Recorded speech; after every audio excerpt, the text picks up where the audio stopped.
Bonjour chers internautes, c'est avec un grand plaisir que je me tiens une fois de plus devant vous pour aborder un nouveau numéro sur notre chaîne, conformément au rendez-vous que nous nous sommes fixés, de parler exclusivement pour ce temps-ci du message du temps de la fin sur cette chaîne.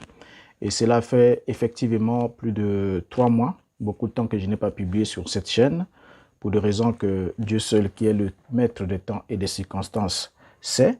Mais qu'à cela ne tienne, je suis là, je suis de retour pour qu'on puisse ensemble avec vous continuer à aborder des questions relatives au message du temps de la fin, afin d'apporter la lumière sur certaines choses, sur les non-dits du message qui ne peut pas être apporté au grand public et qui sont cachés, qui sont déformés, juste dans le but de désorienter ceux qui sont complètement ignorants en ce qui concerne ces derniers messages.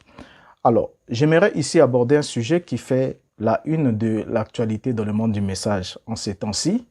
Pourquoi? Parce qu'il y a, comme vous le savez très bien avec moi, que c'est depuis le 24 février dernier que la Russie a lancé une offensive militaire contre l'Ukraine. Au désagrément de la communauté internationale, des États-Unis et des autres puissances.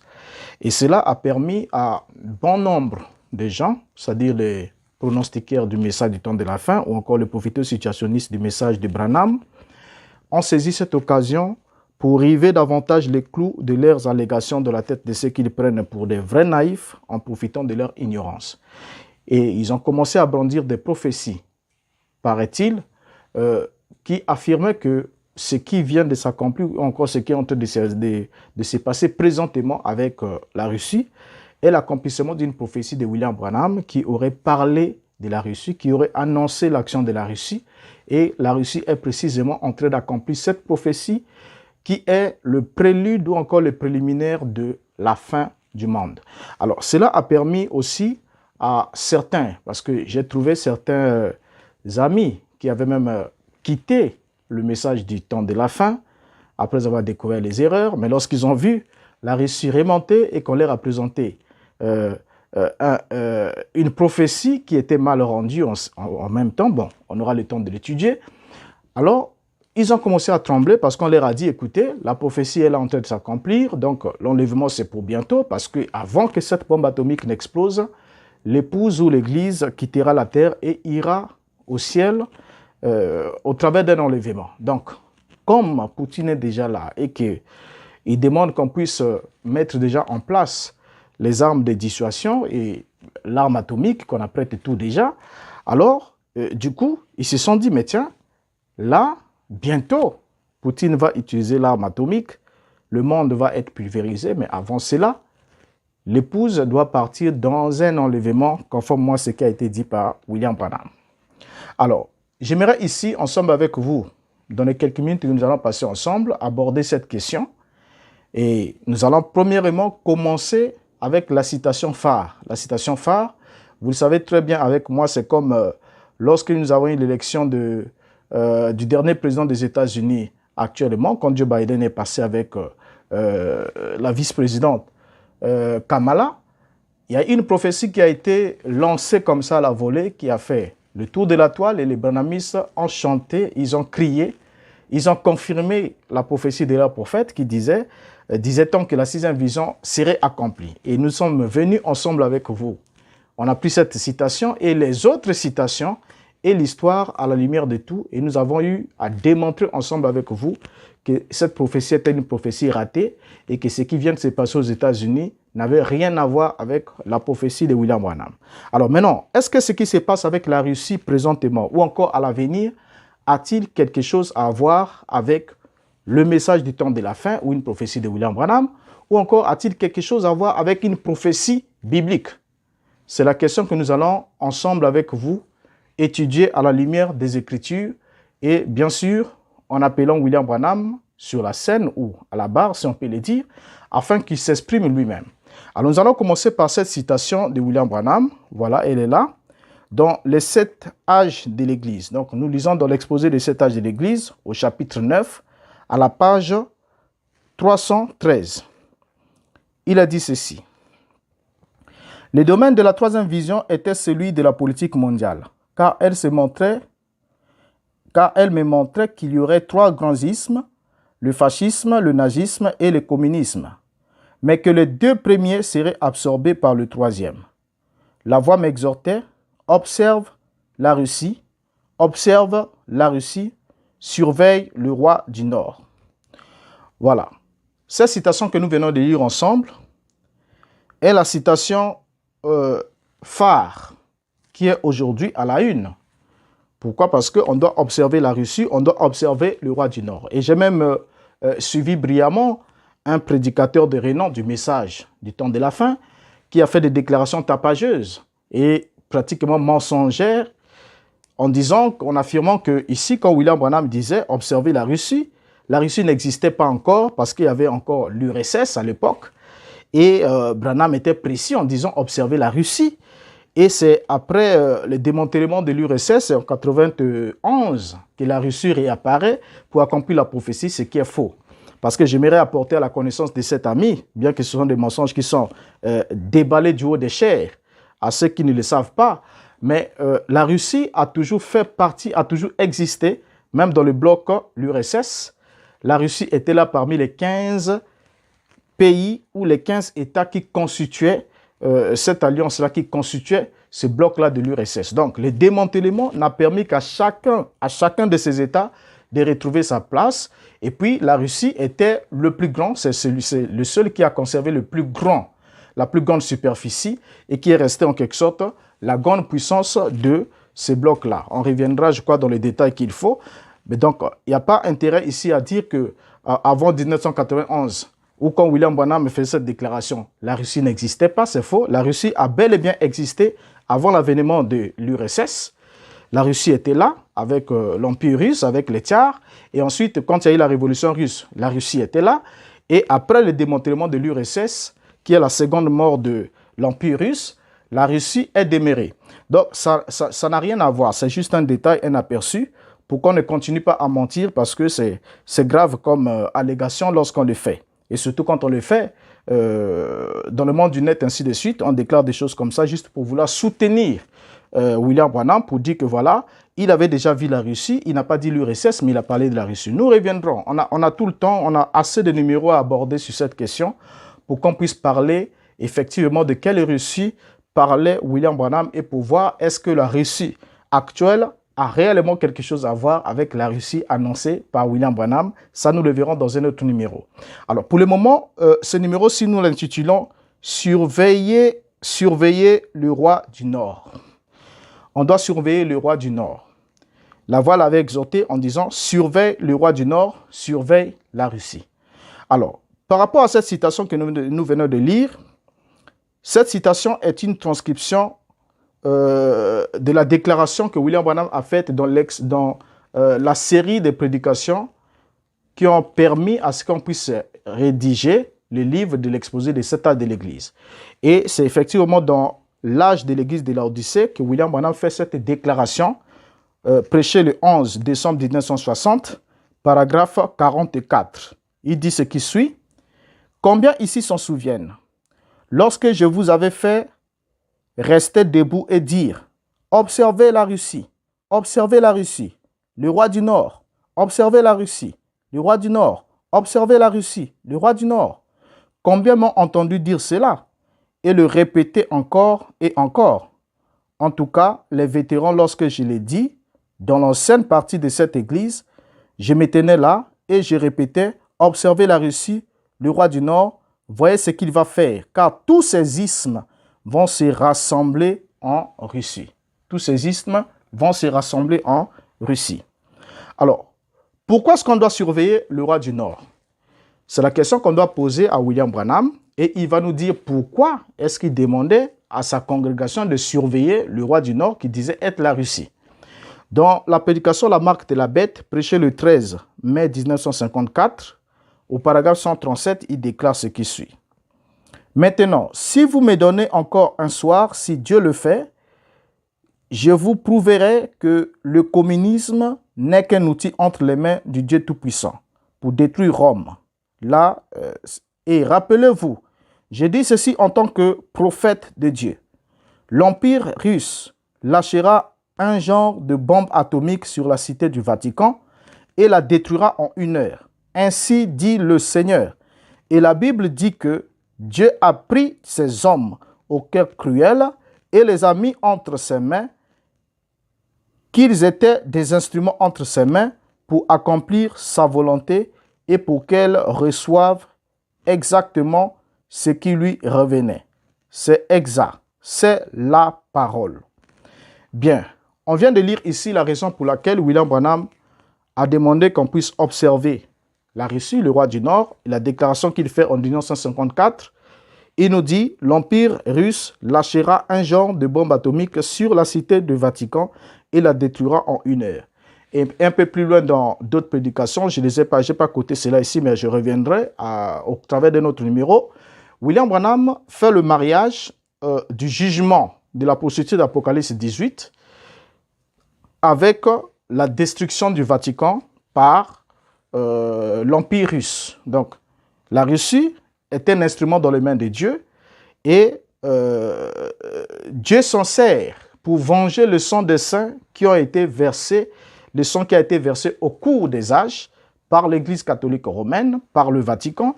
Donc, Dieu va venger ce sang en bombardant ou en jetant la bombe atomique sur le Vatican, donc en détruisant complètement le Vatican ou encore le catholicisme romain, puisque le Vatican en étant le siège. Donc la Russie, c'est un instrument dans cet objectif. Alors, ça c'est ce qu'il dit ici. J'aimerais qu'on avance avec lui progressivement ensemble. Alors, Branham va commettre son erreur, parce que quand il donne sa prophétie à sa manière telle qu'il est dit ici que la Russie va bombarder le Vatican, oui, le Vatican est encore là, la Russie aussi est là, et on verra, comme je l'ai dit plus haut, si la Russie actuelle répond aux descriptions de la Russie prophétique de William Branham. Maintenant, où est-ce que Branham va commencer à commettre l'erreur dans sa prophétie? C'est quand Branham va prendre la Russie, c'est-à-dire cette prophétie qu'il vient de bricoler ici, avec son ainsi dit le Seigneur à sa manière. Lorsqu'il va prendre cette prophétie, il va tenter de l'insérer dans la Bible et de l'enrober dans un chapitre biblique. Il va partir ensemble, j'aimerais qu'on le lise ensemble, et ensuite nous allons prendre ces versets bibliques et nous allons les exploiter ensemble avec vous pour que vous vous rendiez effectivement compte que cela n'avait aucun rapport avec ce que disait William Branham. Alors, il va nous dire ce qui suit dans la prédication, le début et la fin de la dispensation des gentils. Prêché le 9 janvier 55 au paragraphe 100. Il dit ce qui suit, lisons-le.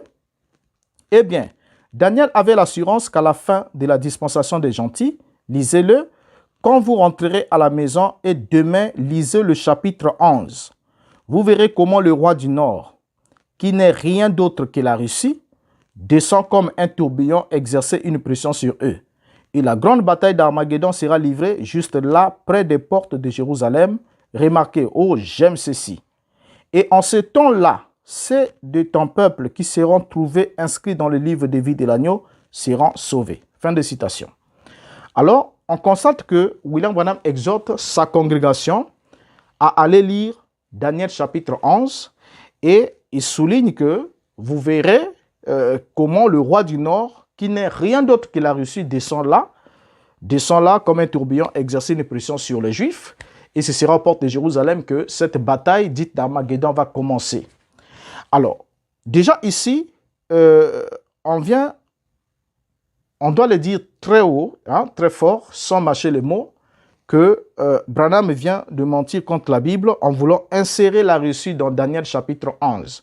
Et n'arrêtez pas la vidéo, mais prenez le temps de me suivre parce que quand je fais cette déclaration, je dois le prouver et vous aurez le temps de réagir en commentaire si ce que j'ai dit est vrai ou n'est pas vrai. C'est William Branham lui-même qui nous recommande qu'une fois arrivé à la maison, lisez le chapitre 11 du livre de Daniel et vous vous rendrez compte comment le roi du Nord, qui n'est rien d'autre que la Russie, descend là.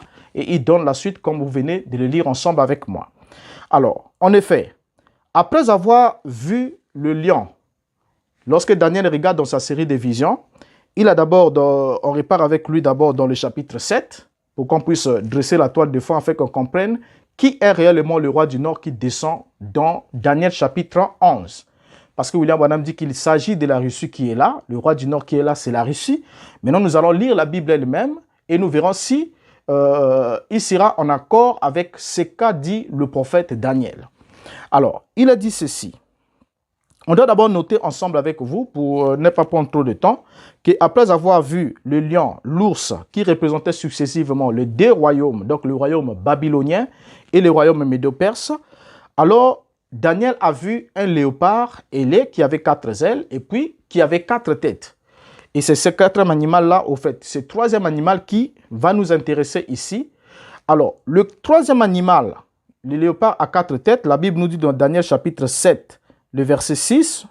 Après cela, je regardais et voici un autre était semblable à un léopard et avait sur le dos 4 ailes comme un oiseau. Cet animal avait 4 têtes et la domination lui fut donnée. Alors, vous le savez avec moi, pour tous ceux qui étudient la Bible, qui ne se fient pas aux interprétations erronées de certaines personnes qui se sont donné le mandat d'interpréter la Bible, mais ceux qui scrutent la Bible avec un regard attentionné et avec méditation, avec l'aide du Saint-Esprit, sont bien effectivement conscients que le troisième animal dont il est question ici, qui avait 4 têtes, il s'agissait bien de l'Empire grec. Donc c'est les Grecs, parce que le léopard, avec sa rapidité et ses ailes, tout ça là, puisque Alexandre le Grand se faisait remarquer par la rapidité de ses conquêtes, des conquêtes très rapides, avec une armée très rapide, ainsi de suite, il a pu renverser les Médo-Perses qui étaient là, et il s'est imposé. Alors, c'est le troisième animal. Alors, ce qui nous attire notre attention ici, c'est que ce troisième animal avait 4 têtes. Alors, le chapitre 8, quand on va au chapitre 8, on regarde d'abord les 4 têtes, d'abord ici, dans le chapitre 7. Donc, Daniel chapitre 7, le verset 6 nous parle de ces léopards qui avaient 4 têtes. Les 4 têtes illustraient l'état divisé de l'Empire grec après la mort d'Alexandre le Grand. Donc, après qu'Alexandre le Grand soit décédé, il y a eu 4 têtes qui ont germé. Donc, ces 4 généraux, chacun d'eux a constitué, a divisé. Ils ont divisé ce royaume en 4 et chacun d'eux a pris une portion et a commencé à régner successivement. Alors, donc, ici, lorsqu'on descend alors au chapitre 8, puisqu'il est question de découvrir qui est réellement le roi du Nord. Parce que cela fait la une, il y a beaucoup d'interprétations ainsi de suite. Alors, lorsqu'on arrive ici, on descend au chapitre 8 du livre de Daniel. C'est la même série de prophéties, de visions qui continue, mais qui prend maintenant une autre tournure. Daniel va parler alors du bouc.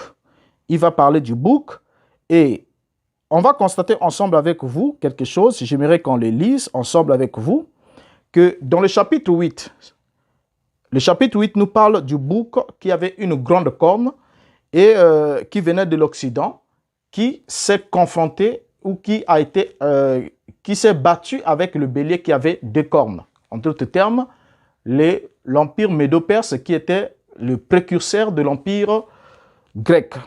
Alors, pour la précision, la grande corne fut Alexandre le Grand, puisque la Bible nous dit dans Daniel chapitre 8, le verset 21, « Le bouc, c'est le roi de Javan. La grande corne entre ses yeux, c'est le premier roi. Or, Javan est aussi l'autre nom de l'Empire grec. » Donc ici, la prophétie est précise. Le bouc qu'on avait vu, c'était le roi de Javan. Et puis, l'œil qui était là, c'était le premier roi, en d'autres termes, Alexandre le Grand. Alors, allons maintenant à la suite. Prenons Daniel chapitre 8, le verset 5, jusqu'au verset 7. On va descendre jusqu'au verset 8. Il nous a dit ce qui suit. « Comme je regardais attentivement, voici un bouc venait de l'Occident et parcourait toute la terre et à sa surface. Sans la toucher, ce bouc avait une grande corne entre les yeux. Il arriva jusqu'au bélier qui avait des cornes et que j'avais vu se tenant devant le fleuve. Et il courut sur lui dans toute sa fureur. Je le vis qui s'approchait du bélier et s'irritait contre lui. Il frappa le bélier et lui brisa les 2 cornes sans que le bélier eût la force de lui résister. Il le jeta par terre et le foula et il n'y eut personne pour délivrer le bélier. Le bouc devint très puissant, mais lorsqu'il fut puissant, sa grande corne se brisa. 4 grandes cornes s'élevèrent pour la remplacer aux 4 vents des cieux. Alors, ce qui est intéressant, très intéressant pour nous ici, nous avons lu ici la bataille ou l'affrontement entre le bouc et le bélier. Donc le bélier a deux cornes et le bouc avec une seule corne, qui est le royaume de Javan, c'est-à-dire l'empire grec, et qui va livrer bataille avec l'empire médo-perse, et cela va se solder par la victoire de la Grèce. Et par la suite, on nous dit que sa grande corne se brisa. Or, la grande corne, nous le savons très bien, c'est Alexandre le Grand. Et lorsque la grande corne se brisa, la Bible nous dit que 4 grandes cornes s'élevèrent pour la remplacer aux 4 vents des cieux. C'est là où ça devient très intéressant. 4 grandes cornes apparurent pour remplacer celles qui s'étaient brisées et aux 4 vents des cieux. Or, les 4 vents des cieux sont rien d'autre que les 4 points cardinaux, c'est-à-dire le nord, le sud, l'est et l'ouest. Alors, ce qui se confirme aussi dans le chapitre 11, puisque c'est le chapitre que Branham nous a recommandé de lire pour retrouver le roi du Nord, qui serait, selon lui, la Russie. Mais ce que nous venons de dire ici, c'est-à-dire le fait qu'il y ait les 4 cornes, ou encore les 4 cornes ont remplacé la grande corne qui s'était brisée, et ils l'ont remplacé aux 4 vents, comme dit la Bible, aux 4 vents des cieux, qui ne sont rien d'autre que les 4 points cardinaux. Et la confirmation, nous la trouvons dans Daniel chapitre 11 à partir du verset 2. C'est le chapitre qui nous a été recommandé, dont la lecture nous a été recommandée. Alors nous allons lire ensemble le chapitre 11, le verset 2 jusqu'au verset 4, et vous allez effectivement saisir quelque chose ensemble avec moi. Il a dit, « Maintenant, je vais te faire connaître la vérité. Voici, il y aura encore 3 rois en Perse. Le 4e amassera plus de richesses que tous les autres, et quand il sera puissant par ses richesses, il soulèvera tout contre le royaume de Javan. Mais il s'élèvera un vaillant roi qui dominera avec une grande puissance et fera ce qu'il voudra. Lorsqu'il se sera élevé, son royaume se brisera et sera divisé vers les 4 vents des cieux.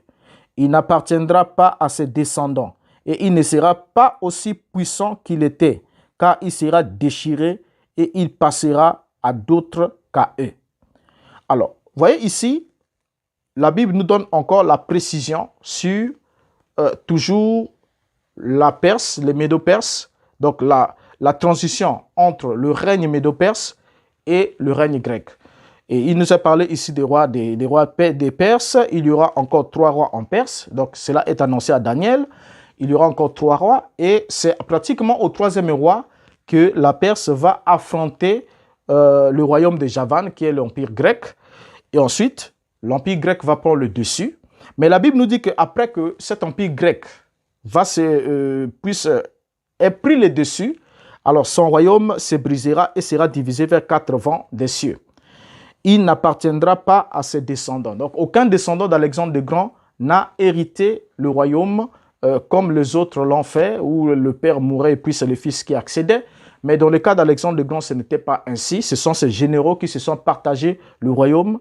La prophétie s'est accomplie exactement là-bas. Là, nous sommes déjà dans Daniel chapitre 11, le verset 4. On nous parle des 4 vents des cieux, donc le royaume est divisé aux 4 vents des cieux. Alors, le royaume du nord de la terre sainte, parce que ici, on doit aussi se référer à un élément important, c'est que lorsque Dieu parle, il s'adresse à Daniel, et il s'adresse à Daniel en fonction de son peuple. Il lui dit qu'il devait lui faire connaître les choses qui doivent arriver sur son peuple. Donc la relation entre les autres puissances autour d'Israël jusqu'à l'avènement du Messie ainsi que les autres prophéties connexes. Donc ici, là, lorsque la Bible parle des 4 vents des cieux, ou encore les 4 points cardinaux dans lesquels ces 4 royaumes ou encore ces 4 généraux ont divisé le royaume grec, il est bien conscient que le point central ici, c'est Israël qui est le point de référence. Donc lorsqu'on parle du nord, c'est le nord par rapport à la terre sainte qui est Israël. Lorsqu'on parle du sud, c'est le sud par rapport à Israël. Il ne s'agit pas du nord de la planète pour qu'on aille vers la Russie ou bien vers le pôle nord. Il ne s'agit pas aussi du sud de la planète pour qu'on aille, je ne sais pas, vers l'Afrique du Sud ou encore, je ne sais pas, vers quel autre pays qu'on puisse le prendre pour chercher à annexer cela à la prophétie. Ce n'est pas le cas. Le point de référence central, c'est la Terre Sainte, c'est Israël, c'est le peuple de Daniel. Donc ici, là, lorsque on regarde ici le royaume du Nord, on regarde ici maintenant, pour trouver le royaume du Nord qui était au nord de la Terre Sainte, c'était le royaume des Séleucides. Pour ceux qui connaissent l'histoire, ils le savent, c'est le royaume des Séleucides qui était au nord d'Israël, au nord de la terre sainte. Et celui du sud, c'était celui des Ptolémées, et qui avait pour point central, c'est-à-dire l'Égypte, ensuite le Chypre et une bonne partie de la Syrie. Alors donc, ces deux royaumes, celui du nord, celui des Séleucides, et celui du sud, c'est-à-dire l'Égypte, étaient en conflit. L'Égypte était au sud par rapport à la Terre Sainte, et au nord de la Terre Sainte, il y avait le royaume de Séleucide, comme la carte, voilà. Là, nous avons la toute première carte. Ici, vous voyez les 4 divisions du royaume avec les traits rouges qui sont là. Voilà comment le royaume grec a été divisé. Et là, vous voyez, vous avez là le royaume du sud, vous avez là le royaume ptolémaïque, et puis vous avez aussi au nord, vous avez le Séleucide, ainsi de suite. Et les 4 royaumes sont là. Et là, ici, vous avez la carte. Nous avons la carte spécialement du royaume du nord. Regardez comment il était positionné par rapport à la Terre Sainte. Et là aussi, nous avons le royaume du sud et sa position par rapport à la Terre Sainte. Et voilà, ici, sur cette carte, nous avons les 2 royaumes, ceux qui font partie de notre scène ici. Dans tous ces chapitres, il est question de ces 2 royaumes, de la rivalité entre ces 2 royaumes, celui du nord et celui du sud, par rapport à la Terre Sainte. Et la carte est là aussi affichée devant nous. Alors, donc, vis-à-vis de ça, on peut alors comprendre effectivement un élément important que lorsque la Bible parle du roi du nord, en contraste avec le roi du sud, il n'est pas question d'une Russie ou encore d'un État contemporain d'aujourd'hui. Il s'agit du nord de la Terre Sainte. Et lorsqu'on regarde la Russie actuelle n'est pas, excusez-moi si j'aimerais vous le dire, peut-être vous le rappeler, la Russie actuelle n'est pas au nord de la Terre Sainte. Donc, lorsqu'on parle du nord de la Terre Sainte et du sud de la Terre Sainte, il y a le roi du nord, il y a le roi du sud. Donc, si le roi du nord est la Russie, selon la prophétie de William Branham, alors le roi du sud doit être qui? Parce qu'il faudra qu'on le trouve au sud, qui doit rivaliser avec le roi du nord, qui doit même affronter le roi du nord et même lui prendre ses divinités et l'emmener chez lui précisément ou pratiquement en Égypte. C'est ce que la Bible va nous donner comme confirmation de ce passage qu'on va lire par la suite ici au verset 7. Daniel 11, le verset 7 va nous donner encore une autre évidence que le roi du sud était le royaume ptolémaïque qui était composé de l'Égypte, de la Chypre et puis une bonne partie de la Syrie. Dans Daniel chapitre 11, le verset 7, il est dit, un rejetant, donc parlons du roi du sud, un rejetant de ses racines s'élèvera à sa place. Il viendra à l'armée, il entrera dans les forteresses du roi du nord. Il en disposera à son gré et il se rendra puissant. Verset 8. Il enlèvera même et transportera en Égypte leurs dieux et leurs images de fonte et leurs objets précieux d'argent et d'or. Puis il restera quelques années éloigné du roi du nord. Donc, vous voyez là, la Bible vient encore nous donner une confirmation, comme quoi d'abord, pour commencer, laissez-moi aussi vous souligner d'abord cet élément important, qui est un fait important à ne pas oublier, c'est que cette prophétie fait partie de l'histoire depuis bien longtemps. Depuis bien longtemps, on aura le temps sûrement de faire un numéro spécial pour voir comment se sont accomplies ces prophéties-là. Et tout ce qui est décrit là, les batailles, la bataille entre le roi du sud et le roi du nord, tout ce qui est dit dans Daniel chapitre 11 fait partie de l'histoire contemporaine et ce ne sont pas des prophéties à double répétition. Même déjà quand on parle des dieux de fente, ainsi de suite, on a transporté leurs dieux, les dieux de... Donc, le roi du sud arrive à investir le royaume du nord et il emporte avec lui en Égypte leurs dieux et leurs images de fente, leurs objets précieux d'argent, ainsi de suite. Nous ne sommes plus à l'ère des dieux, des images de fente. Et si vous allez dans la Russie actuelle, je ne sais pas quels sont leurs dieux là-bas que vous allez transporter avec vous. Donc, ça ne cadre complètement pas. Ce sont des prophéties qui font partie de l'histoire ancienne, qui ont été accomplies il y a bien des siècles, même avant la venue du Mashiach, et qui n'ont rien à voir avec notre temps ou notre époque aujourd'hui pour qu'on recherche qui est le roi du Nord, ainsi de suite. Alors, par la suite ici, on comprend que le roi du Nord, encore le nord de la prophétie du livre de Daniel, n'a rien à voir avec le nord de la planète Terre. Et quand William Branham parle du nord, parle du roi du Nord selon la Bible, il nous demande d'aller lire Daniel chapitre 11. Vous allez aussi faire le même travail comme je l'ai fait.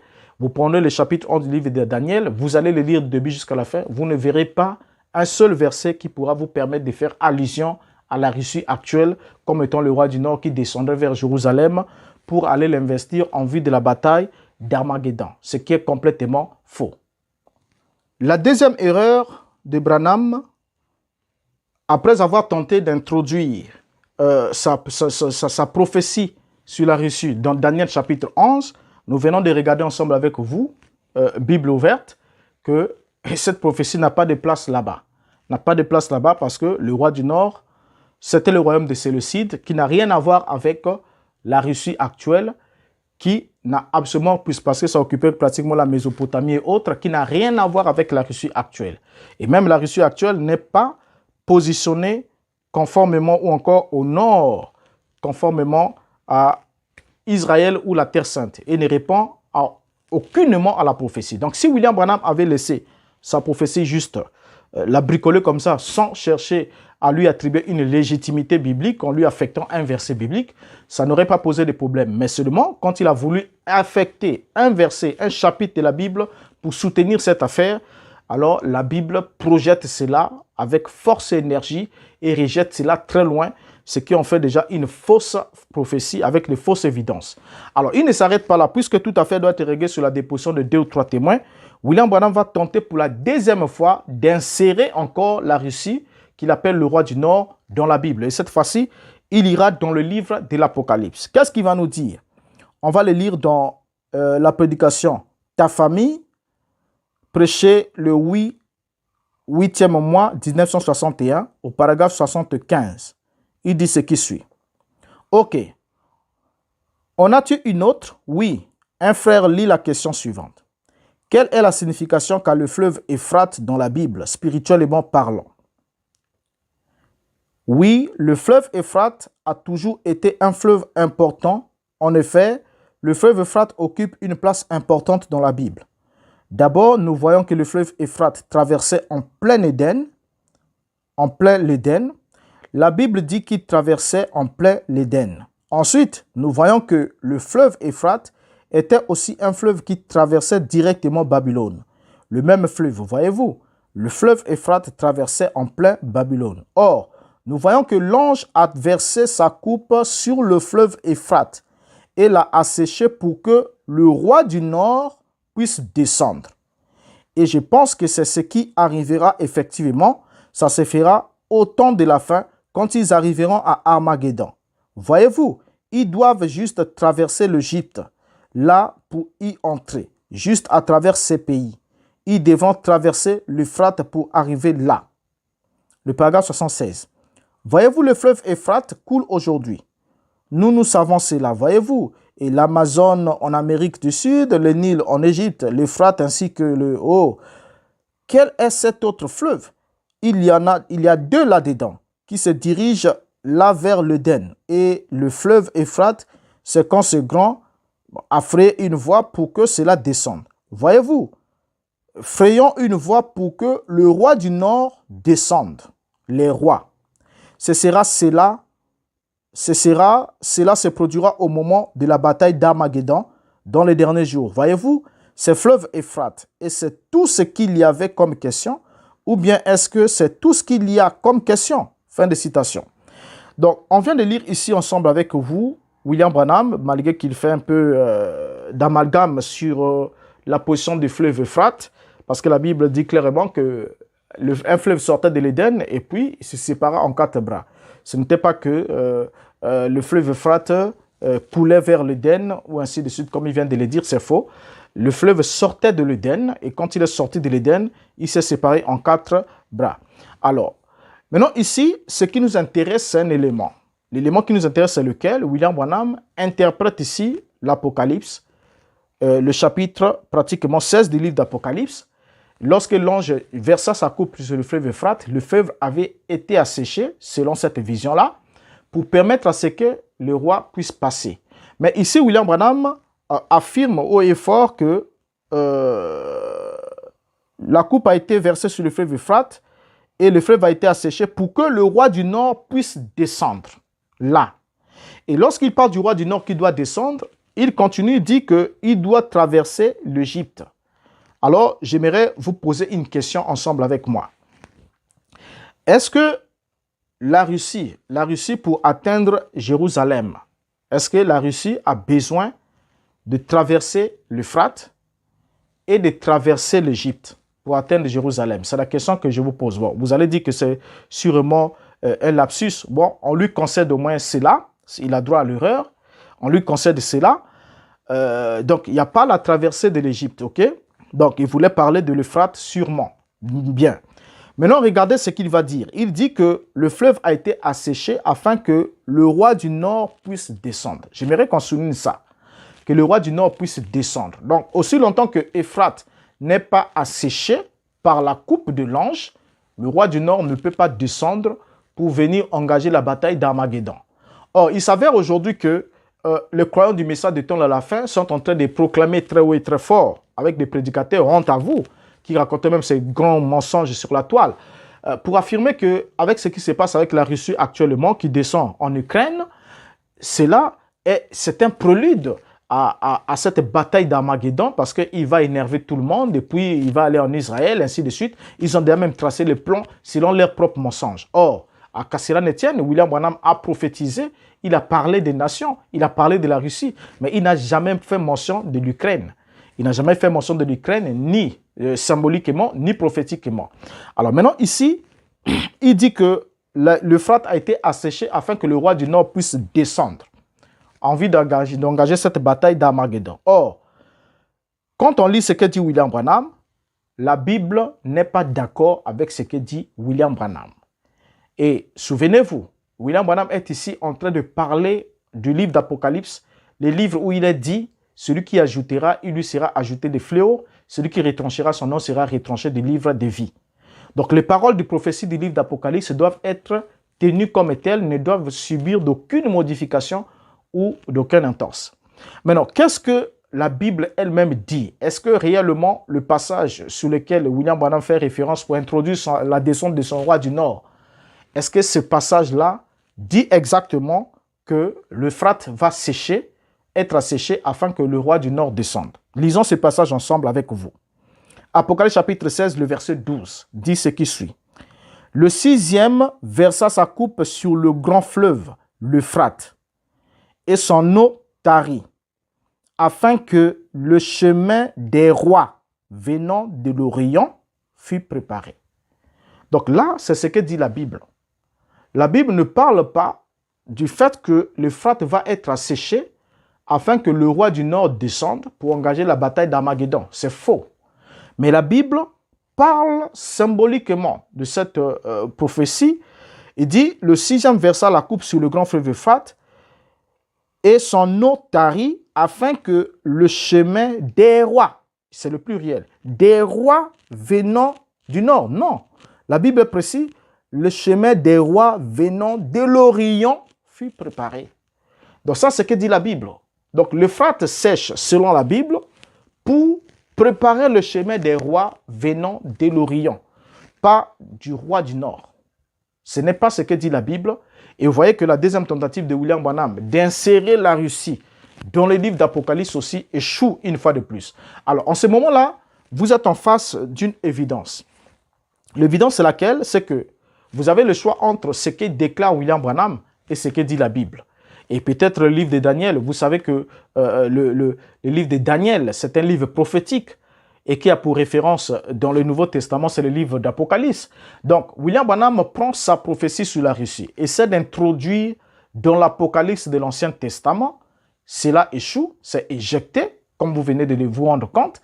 Et il tente aussi de l'introduire dans l'Apocalypse du Nouveau Testament. Cela aussi est éjecté. Donc, complètement, cette prophétie sur la Russie qui serait le roi du Nord est complètement avortée ou vomi par la Bible.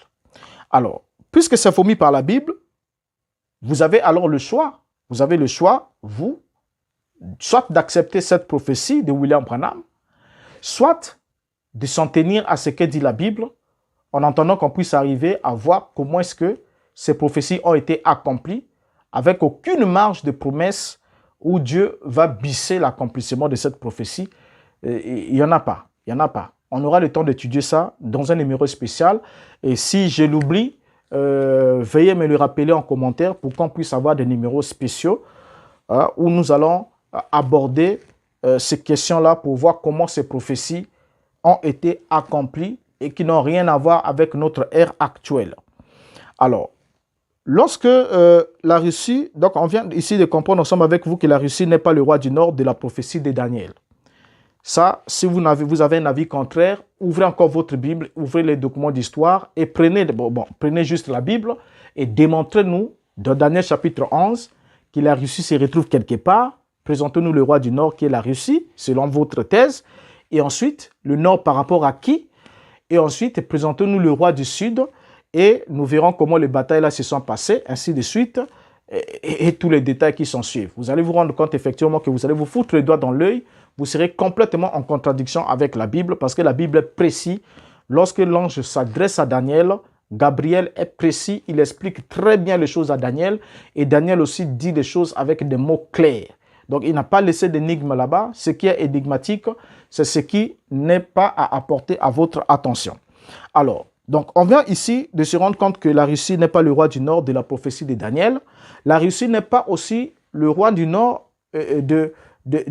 au fait, ne fait même pas partie aussi d'Apocalypse chapitre 16 des rois qui vont descendre après l'assèchement de l'Euphrate. Parce qu'il est parlé dans l'Apocalypse là-bas, les rois venant de l'Orient.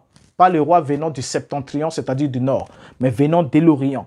Vous voyez, mais Branham ment quand il répond à cette question. Il ment en se référant à ces passages-là pour dire que la coupe a été versée afin que l'Euphrate soit asséché pour permettre au roi du Nord de descendre là. Ce n'est pas ce que dit la Bible. Vous voyez, c'est un mensonge crasseux. Et puis c'est insultant, c'est aberrant, c'est vraiment gravissime, s'il faut le dire. Mais il y a du moins des prédicateurs qui, pour des raisons qu'ils connaissent, qu'ils savent, qui vont vous prendre ces quelques fragments de citations et vous les lire et vous éviter les points fâchants pour que vous ne sachiez pas réellement qu'il y avait un échec prophétique sur cette question. Alors, puisque le sujet c'est surveiller le roi du Nord, on doit surveiller le roi du Nord et on doit surveiller la Russie. Par définition, surveiller signifie quoi? Surveiller signifie observer avec une attention soutenue de manière à exercer un contrôle, à éviter un danger. Donc, quand on doit surveiller quelque chose, on doit l'observer d'une façon, avec attention, une attention soutenue et de manière à exercer un contrôle, à éviter un danger. Donc, c'est aussi suivre avec attention un processus de manière à contrôler son déroulement. Donc, quand William Branham vous demande de surveiller la Russie, de surveiller le roi du Nord, il vous demande de le suivre avec attention dans le processus de son déroulement, de manière à contrôler complètement son déroulement et à voir exactement ce que la Russie va faire. Alors, lisons encore William Branham avant de terminer ensemble avec vous. Dans la 70e semaine de Daniel, prêché le 6 août 1961 au paragraphe 220. Il dit ce qui suit. Et je vous avais tous fait répéter ça. Surveillez la Russie. Vous vous souvenez de ça? Surveillez la Russie. Elle finira tout entière dans le communisme. Ensuite, tout ça finira par aboutir dans le catholicisme. Souvenez-vous, tout aboutira dans le catholicisme au temps de la fin. C'est tout à fait exact. Ça, c'est au combat d'Armageddon, plus loin ici, quand Christ lui-même revient. Bien, ça c'est William Branham qui nous reprécise encore que la raison pour laquelle on devait surveiller la Russie. Il précise pourquoi est-ce qu'on doit la surveiller. Lui-même, il dit, elle finira tout entière dans le communisme. Donc, la Russie finira tout entière dans le communisme. En d'autres termes, le communisme va absorber complètement la Russie et le communisme sera l'idéologie principale de la Russie, ou encore la Russie sera entièrement communiste.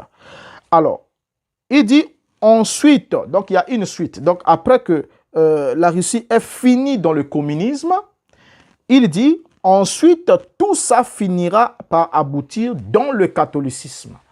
Alors là, il y a un petit souci, n'est-ce pas? Le souci, c'est lequel? C'est le communisme, la Russie communiste qui doit détruire le Vatican, qui doit détruire le Vatican, qui doit détruire le romanisme ou l'Église catholique. N'est-ce pas? Mais ici, dans cette déclaration, quand William Branham vous demande de surveiller la Russie, il donne ici les détails. Qu'est-ce qu'on devait surveiller? Parce que nous avons défini ensemble avec vous que surveiller consiste à observer avec une attention soutenue de manière à exercer un contrôle pour éviter un danger. Donc, pour que quelque chose, un détail ne vous échappe pas. Maintenant, il vous précise ici, qu'est-ce que vous devez surveiller? Il dit, surveiller la Russie, elle finira tout entière dans le communisme. Or, lorsqu'on prend une citation encore plus bas dans un autre numéro, puisqu'on a assez de numéros sur la Russie, pour qu'on puisse élucider chaque prophétie ou chaque déclaration que William Branham a fait sur la Russie, vous allez vous rendre effectivement compte avec moi que c'est pratiquement le contraire de ce que William Branham a dit ici qui va alors se produire. Parce que ici, il va même le reconnaître lui-même, William Branham, que au moins 1% de ceux qui sont en Russie plutôt, sont communistes. Donc, le parti communisme ou encore la Russie communiste n'est plus aujourd'hui ce qu'elle était selon la prophétie de William Branham. On continue ensemble avec vous. Donc, ici, là, William Branham insiste et dit qu'elle finira tout entière dans le communisme. Ensuite, tout ça finira par aboutir dans le catholicisme. Il dit, souvenez-vous, tout aboutira dans le catholicisme en temps de la fin. C'est tout à fait exact. Ça, c'est au combat d'Armageddon, plus loin ici, quand Christ lui-même revient. Donc, le point final de tous ces processus que les croyants du message devaient surveiller, c'est que tout aboutira au catholicisme. En d'autres termes, le catholicisme gouvernera le monde. Vous voyez? Donc, c'est d'abord le communisme qui doit avaler entièrement. La Russie va finir entièrement dans le communisme.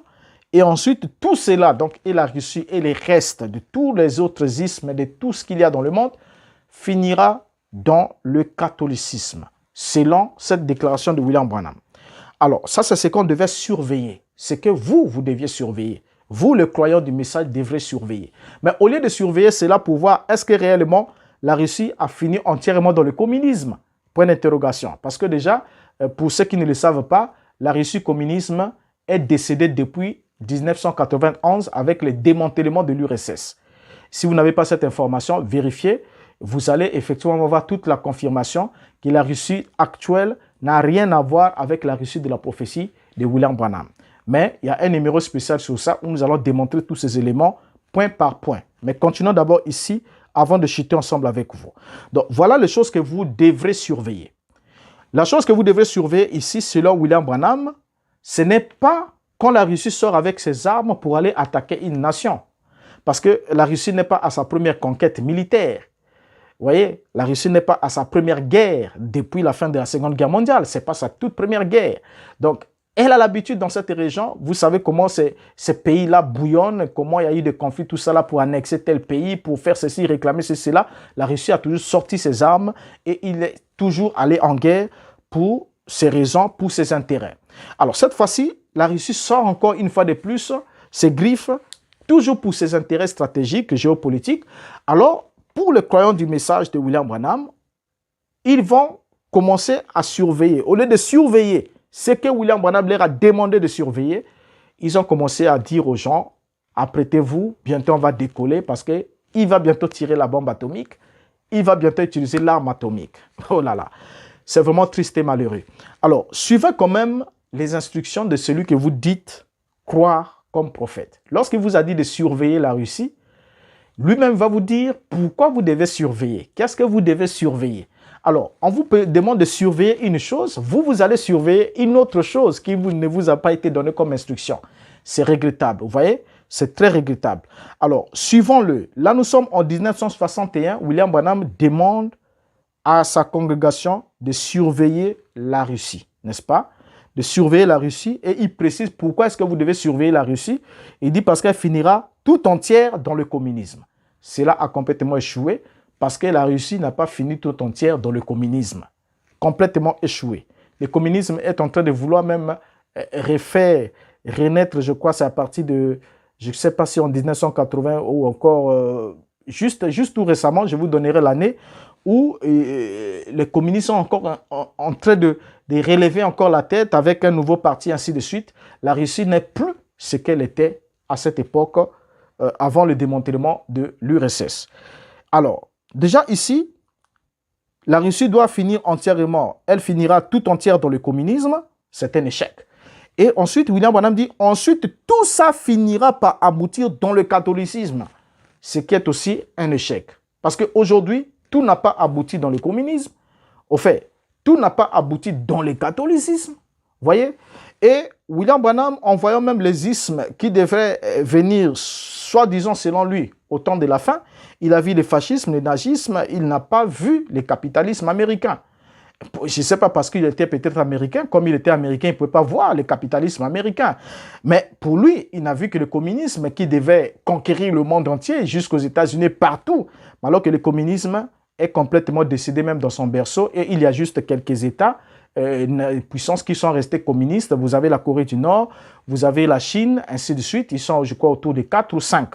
Mais la Russie elle-même n'est plus la Russie communiste de la prophétie de William Branham. Donc déjà, ce fragment-là a complètement échoué. Ce que vous devrez surveiller, c'était ça. Voir comment la Russie deviendrait entièrement communiste et ensuite comment tout ça va finir par aboutir dans le catholicisme. Ça, c'est ce que vous devez surveiller.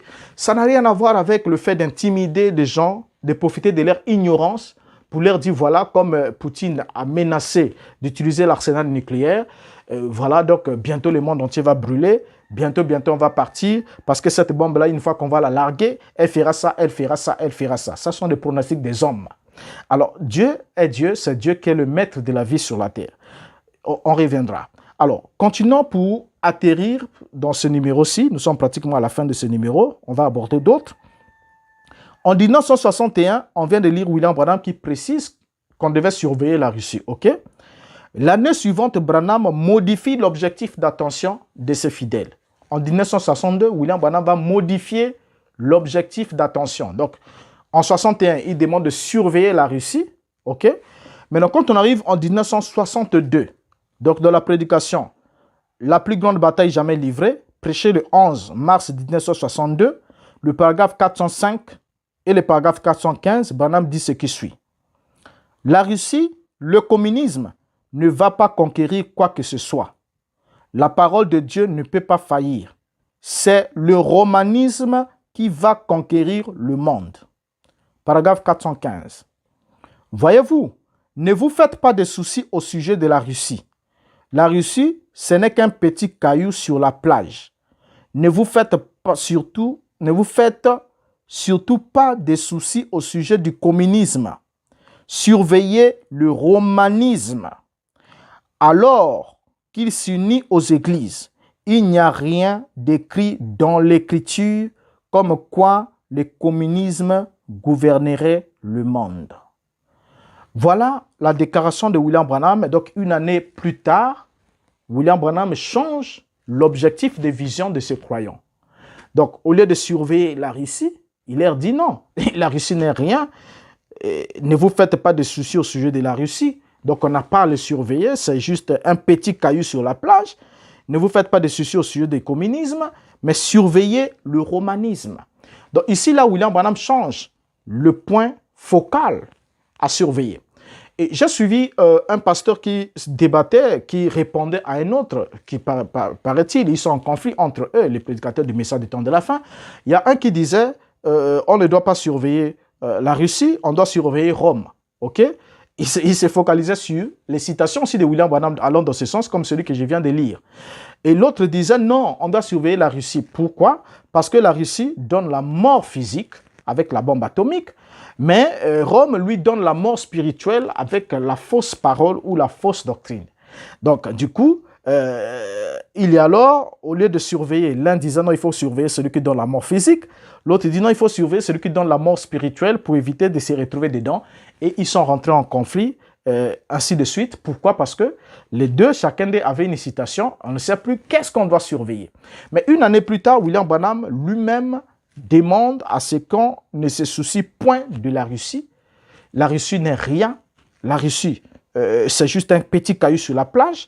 Il dit, ne vous faites pas de soucis au sujet du communisme, vous devez surveiller le romanisme. Alors là, le point focal ou le point de la vision change. Voyez? Mais vous trouvez aujourd'hui quand même des prédicateurs qui viennent vous brandir juste la citation où William Branham dit « Surveillez le roi du Nord, surveillez ». Mais ils ne savent pas que William Branham avait déjà changé de point focal, avait changé le point de vision, avait changé l'objectif de vision à surveiller. Et leur a demandé de surveiller cette fois-ci le romanisme. Alors, lorsque le prophète Branham change le point de vision, je crois que ceux qui le suivent, qui sont effectivement aveugles, parce que c'est un aveugle qui suit un prophète, doivent alors eux aussi répéter et faire ce que, ou encore suivre ce que dit William Branham.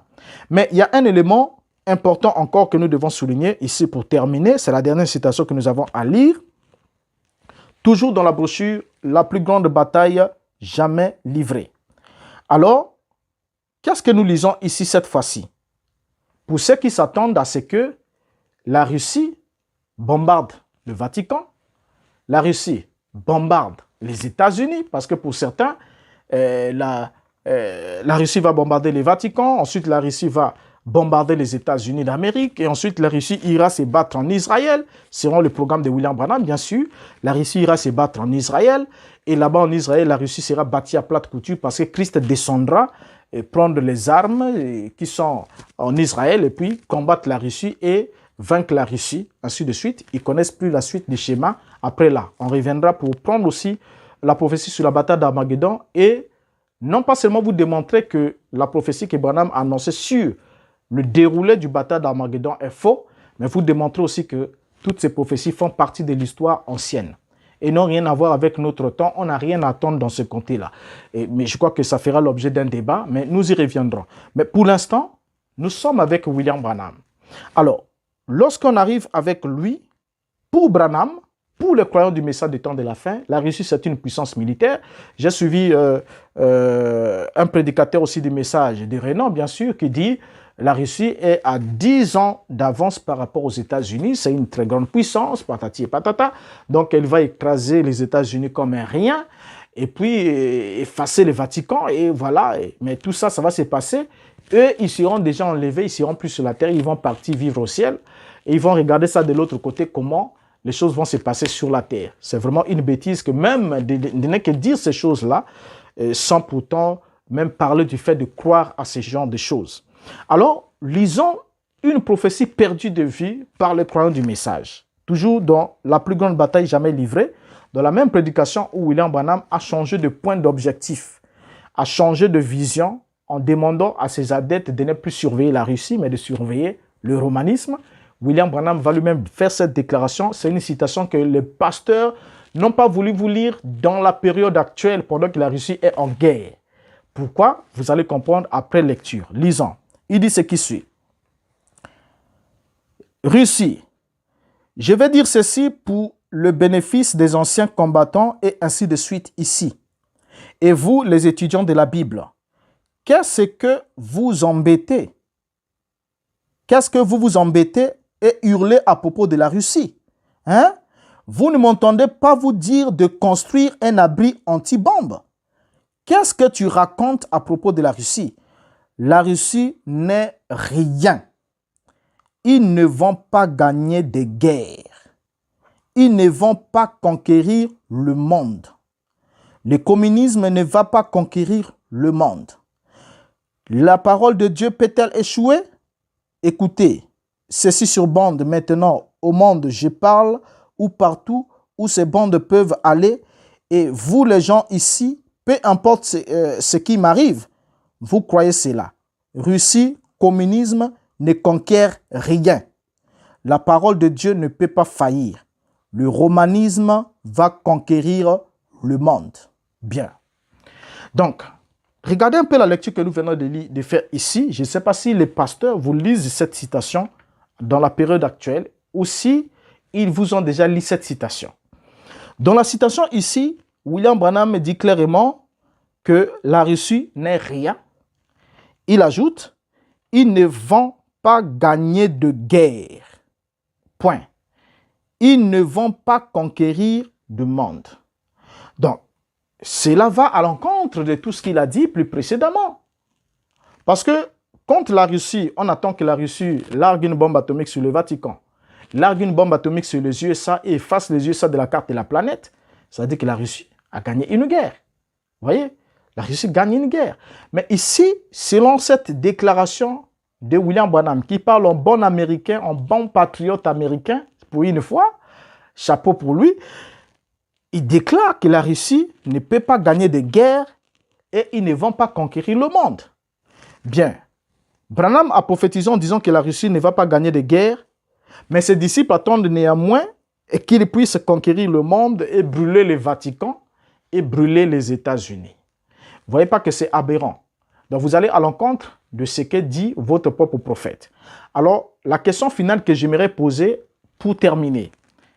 William Branham dit que la Russie ne peut pas gagner de guerre, n'est-ce pas? Depuis 1962 que William Branham a fait cette déclaration. Est-ce que la Russie n'a jamais gagné une guerre? Vous avez la réponse. Si la Russie a déjà, fouillez dans l'histoire, si la Russie a déjà gagné une guerre, ne fût-ce qu'une guerre, prenez les brochures, prenez toutes ces histoires, foutez ça dans la poubelle.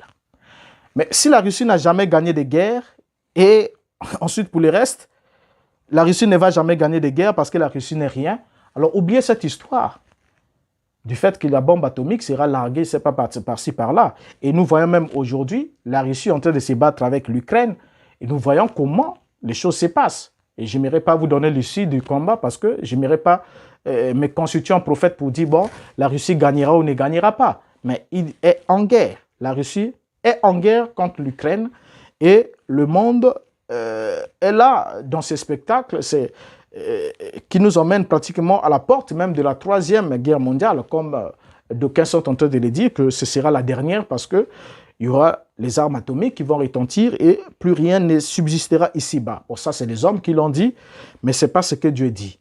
Alors, donc ici déjà, la question que je peux vous poser, est-ce que la Russie a-t-elle déjà gagné une guerre? Si la Russie a déjà gagné une guerre dans l'histoire, pour ceux qui scrutent l'histoire, vérifiez si la Russie a déjà gagné une guerre, alors ces prophéties de William Branham sont complètement fausses. Vous voyez? Le roi du Nord, ce n'est pas la Russie.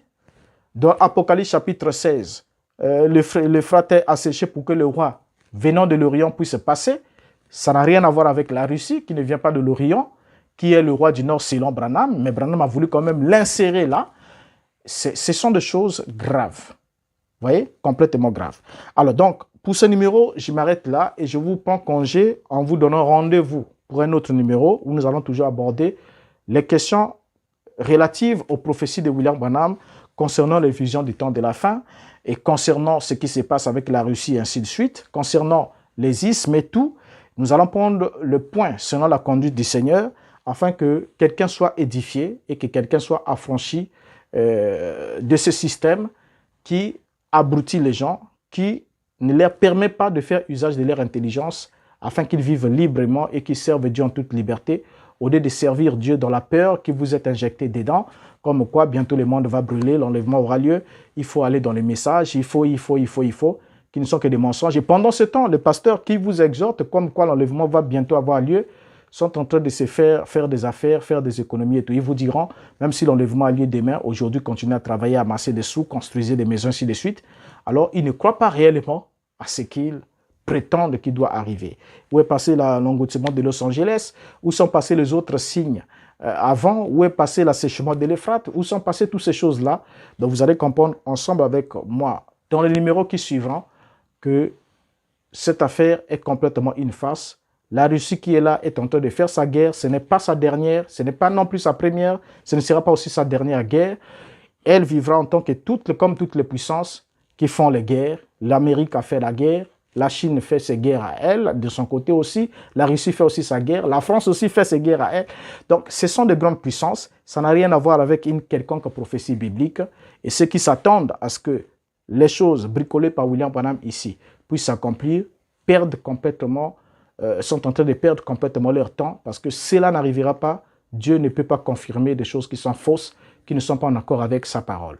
Alors, je vous dis au revoir et jusqu'à la prochaine occasion, que Dieu vous garde. Et si vous avez des suggestions, laissez-les en commentaire. J'aimerais vous lire et puis savoir ce que vous en pensez. Au revoir.